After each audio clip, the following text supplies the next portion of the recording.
आज से 19 सितंबर तक मुल्क के बालाई इलाकों में वक्फे वक्फे से बारिश की पेशगोई। महकमे मौसमियात के मुताबिक खैबर पख्तूनख्वा, कश्मीर, गिलगित बल्तिस्तान, इस्लामाबाद और पंजाब में चंद मकामात पर मूसलाधार बारिश का इम्कान है। सिंध के साहली इलाकों और बलोचिस्तान के बेशतर इलाकों में मतला जुज़वी अबर आलूद रहेगा। PDMA ने खैबर पख्तूनख्वा में ग्लेशियाई झीलें फटने के खदशे पर अलर्ट जारी कर दिया। कराची में सुबह सवेरे हल्की बारिश से मौसम खुशगवार हो गया।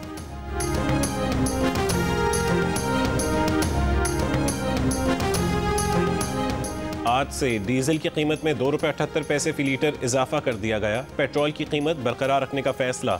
डीजल की नई कीमत ₹272.77 फी लीटर मुकर्रर कर दी गई। नोटिफिकेशन जारी।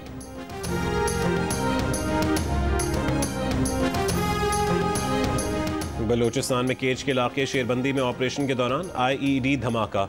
ISPR के मुताबिक 5 बहादुर सपूत मादर वतन पर जान निछावर करते हुए जाम में शहादत नोश कर गए। क्लियरेंस ऑपरेशन के दौरान भारतीय प्रॉक्सी फितनतुल हिंद के 5 दहशतगर्दों को हलाक किया गया। शोहदा में कैप्टन वकार अहमद, नायक इस्मतुल्लाह, लांस नायक जुनेद अहमद, लांस नायक खान मोहम्मद और सिपाही मोहम्मद जहूर शामिल हैं।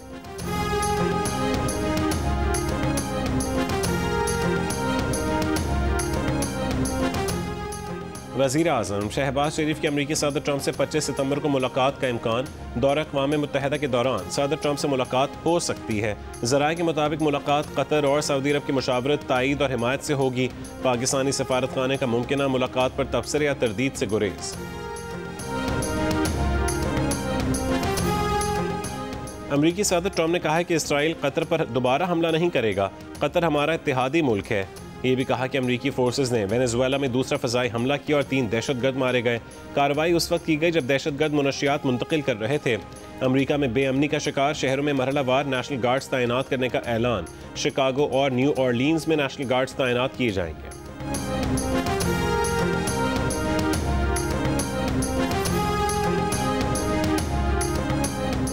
अरब और इस्लामी मुल्कों की कॉन्फ्रेंस ने इसराइली जारहियत को अमन की राह में बड़ी रुकावट करार दे दिया। दोहा इजलास के बाद मुश्तरका एलामिया जारी।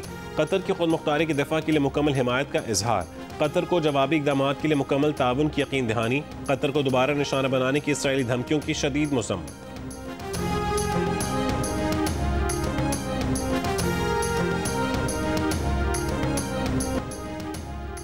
लाड़काना में बुलड़ेजी के मकाम पर दरिया सिंध के जमींदारा बंद में 100 फुट चौड़ा शगाफ। रेला दरगाह मलूक शाह बुखारी में दाखिल। ज़रई इलाकों और आबादी की जानिब बढ़ने लगा।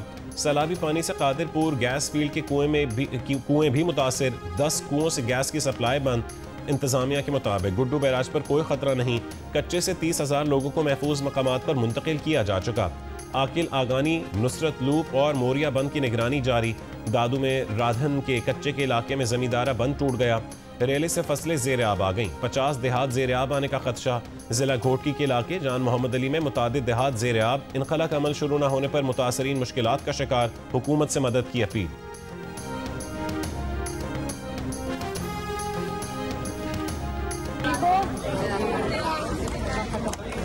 इसी कैंप में वो सारे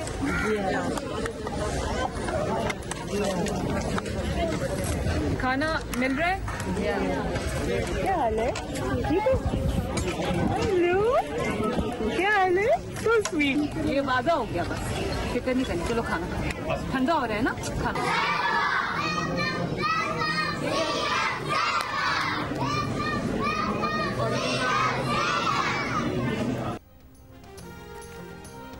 वज़ीर आला पंजाब मरीम नवाज का मुजफ्फरगढ़ की सैलाबज़दा तहसील अलीपुर का दौरा। रिलीफ कैंप में मुतासरीन से मुलाकात। मसाइल पूछे, सहूलत से मुतालिब ये दरियाफ्त किया।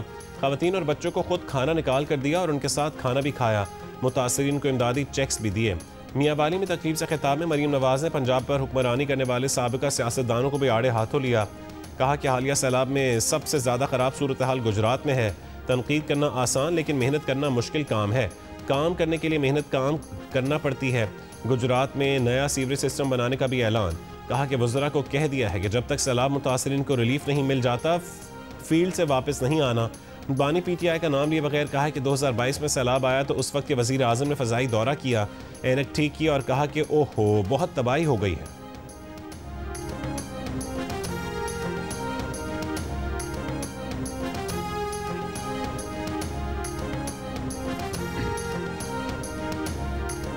से कोई सबसे वर्स्ट अगर कोई शहर है तो वो गुजरात है। अल्लाह ताला पूछेगा इन हुक्मरानों को जिन्होंने प्रोटोकॉल को एंजॉय किया, तोड़ जोड़ में लगे रहे, अपना कारोबार बढ़ाने में लगे रहे, लेकिन आवाम का ख्याल नहीं किया। अब आपकी बहन और बेटी मरियम नवाज शरीफ 26 अरब रुपए से गुजरात का पूरा नया सूवेज और ड्रेनेज सिस्टम डाल रही है। मेरे भाई और बहनों, तनकीद करना बहुत आसान होता है, लेकिन मेहनत करना बहुत मुश्किल काम है। काम करना बहुत आसान नहीं है, बाहर निकलना पड़ता है, गर्मी, सर्दी, बारिश, तूफान, आंधी में निकलकर लोगों के साथ बैठना पड़ता है, काम करना पड़ता है। बातें करना, दावे करना बहुत आसान है। जी की आज़ादी की जंग को मजाक तो नहीं चल रहा, और हम इसको कैसे ले रहे हैं? हम इसको ले रहे हैं कि शायद मैं विलागों से या मैं जेली अकाउंटें बनाकर कमेंटों से मैं ये कर लूँ, ऐसा नहीं है। पहले दिन से जो ड्रामा शुरू है, ये ड्रामा बंद हो जाए। इमरान खान यूं रिहा है, यूं ये इन ड्रामों की वजह से इमरान खान रिहा नहीं हो रहा। घर में बैठे हुए और ऐसे कर रहे हैं, और ऐसे पे इनकलाब नहीं आते। वज़ीर आला खैबर पख्तूनख्वा अल-यमीन गंडापुर का कहना है कि घर बैठकर सोशल मीडिया पर उंगलियां चलाने से इनकलाब नहीं आते, वीलॉग और जाली अकाउंट बनाने से आज़ादी की जंग नहीं लड़ी जाती। इन्हीं ड्रामों से बानी पीटीआई की रिहाई नहीं हो पा रही। पार्टी में ग्रुप बंदियां हैं। अपने लोग कहते हैं कि अल-यमीन मिला हुआ है। कमज़ोर पोजीशन में ना मुज़ाकरात होते हैं ना जंग। बानी पीटीआई से मुलाकात की इजाज़त ना मिलने पर अल-यमीन गंडापुर का कहना था कि वो चाहें तो जेल जा सकते हैं, लेकिन जेल तोड़ने से क्या होगा।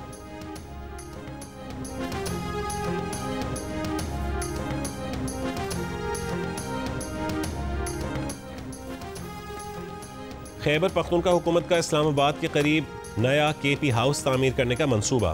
खैबर पख्तूनख्वा हुकूमत ने मुखनियाल ज़िला हरिपुर में केपी हाउस की तामीर का मंसूबा मंजूर कर लिया। दस्तावेज़ के मुताबिक केपी हाउस की तामीर पर 50 करोड़ रुपए लागत आएगी। 25 करोड़ रुपए माली साल 2025-26 में मुख्तस डिप्टी कमिश्नर हरिपुर को ज़मीन की निशानदेही की हिदायत कर दी गई। Chief engineer east, security commissioner Hazara division और दीगर महकमों को कार्रवाई के लिए हिदायत। नया Pakhtunkhwa house KP house Islamabad से 20 मिनट की मुसाफत पर होगा।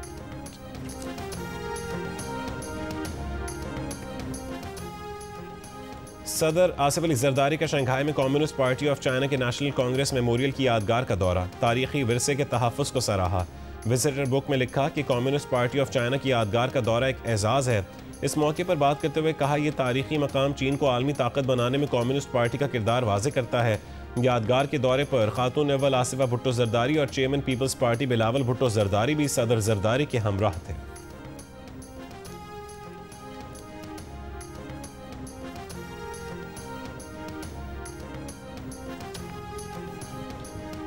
स्टेट बैंक का शरह सूद 11% पर बरकरार रखने का ऐलान। स्टेट बैंक के मुताबिक मॉनेटरी पॉलिसी कमेटी ने शरह सूद 11% पर बरकरार रखने का फैसला किया है।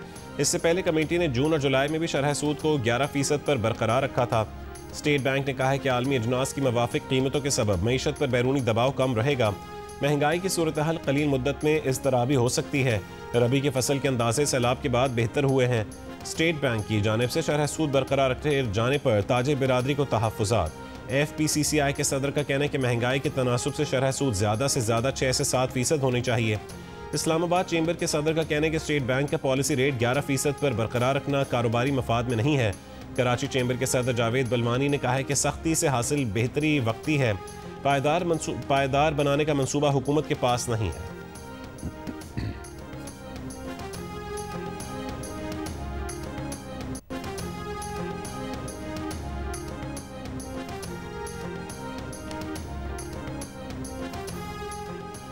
इस्लामाबाद में ज़मीनों की जाल साजी के जरिए मुंतकली की तहकीकात के लिए मुश्तरका कमेटी तश्कील। वज़ीर आज़म ने मंजूरी दे दी। कमेटी जाल साजी के शिकार अफराद और इदारों के नुकसान के अजाले के लिए इक़दाम तजावीज़ करेगी। नोटिफिकेशन के मुताबिक कमेटी में ISI, IB, FIA, पुलिस और नेवी के नुमाइंदे शामिल हैं।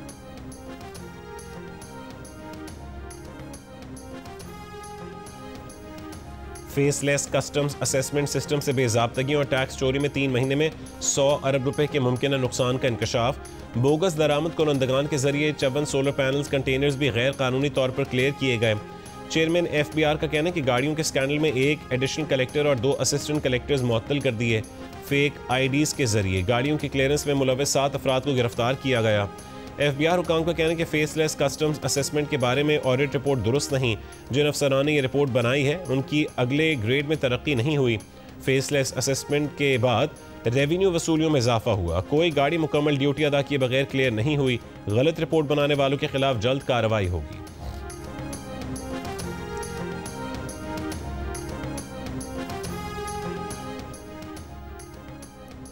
लाहौर एयरपोर्ट पर एएसएफ की कार्रवाई। मुनशियात स्मगलिंग की कोशिश नाकाम बना दी।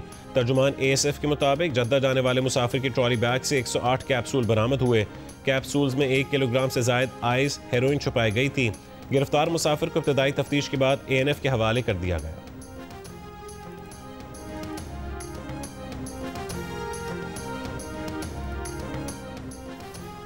फीडर नुकसानात की बुनियाद पर लोड शेडिंग करने पर नेपरा ने हैदराबाद इलेक्ट्रिक सप्लाई कंपनी पर 5 करोड़ रुपए से जायद का जुर्माना कर दिया। नेपरा ने फीडर नुकसानात की बुनियाद पर लोड शेडिंग से मना कर रखा है। हेस्को पर 4 अप्रैल 2024 से यौमिया 1 लाख रुपए जुर्माना।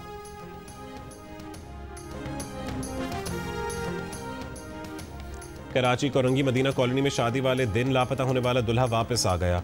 पुलिस का कहना है कि जहांजेब से गुमशुदगी से मुतालिक पूछगछ की जा रही है। जहांजेब के अहल खाना का कहना है कि अभी कुछ तफसील नहीं बता सकते। जहांजेब की हालत अभी कुछ बताने जैसी नहीं है।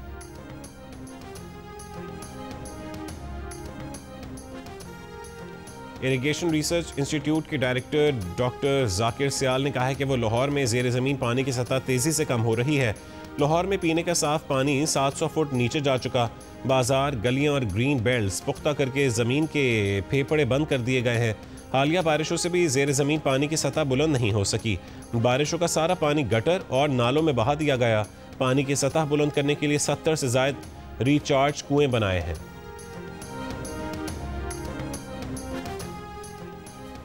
अमीर कतर ने कहा है कि ग्रेटर इसराइल का एजेंडा आलमी अमन के लिए शदीद खतरा है।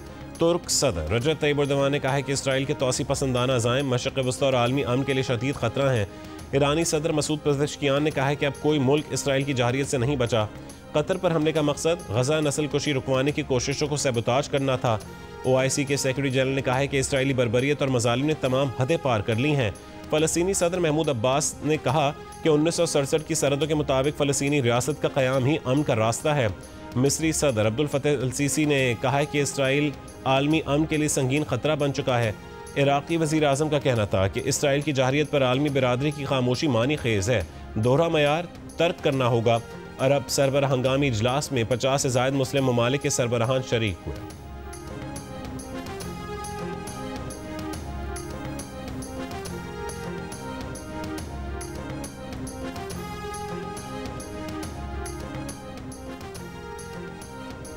कतर में हमास क़यादत पर इसराइली हमला। पाकिस्तान और कुवैत की दरख्वास्त पर अक़वाम मुत्तहिदा इंसानी हुकूक काउंसिल ने आज जनीवा में हंगामी इजलास तलब कर लिया।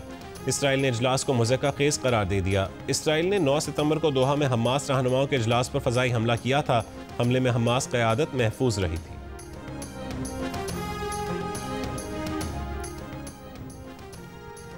कतर पर हमले से पहले इसराइली वज़ीर आज़म नेतन्याहू ने अमरीकी सदर ट्रंप को आगाह कर दिया था। अमरीकी मीडिया के मुताबिक इसराइली वज़ीर आज़म ने हमले से पहले ट्रंप से बात की थी और हमले के बारे में मुत्तला कर दिया था।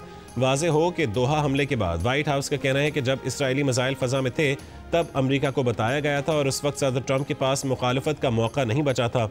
इसराइल ने 9 सितंबर को दोहा में हमास क़यादत को निशाना बनाया।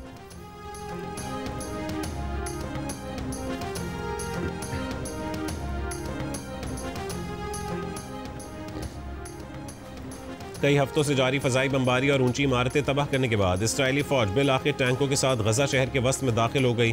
तैयारों से बमबारी भी जारी। 3 सहाफ़ियों समेत मज़ीद 60 फ़लस्तीनी शहीद। इतवार को स्कूलों और क्लिनिक समेत 16 इमारतें तबाह कर दी गई।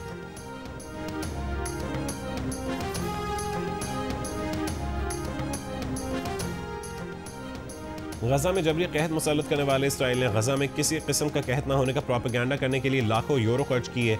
विजन न्यूज़, स्पॉटलाइट और जर्मन नशियाती इदारे की फैक्ट चेक रिपोर्ट के मुताबिक इसराइल ने अपनी सरकारी इश्तिहारी एजेंसी के जरिए यूरोप और शुमाली अमरीका के कुछ हिस्सों में राय आमा को मुतासर करने के लिए अदायगी करके बैनुल-अक़वामी मुहिम्मात चलाईं और उनमें गजा की सूरत हाल मामूल के मुताबिक होने का प्रोपेगेंडा किया।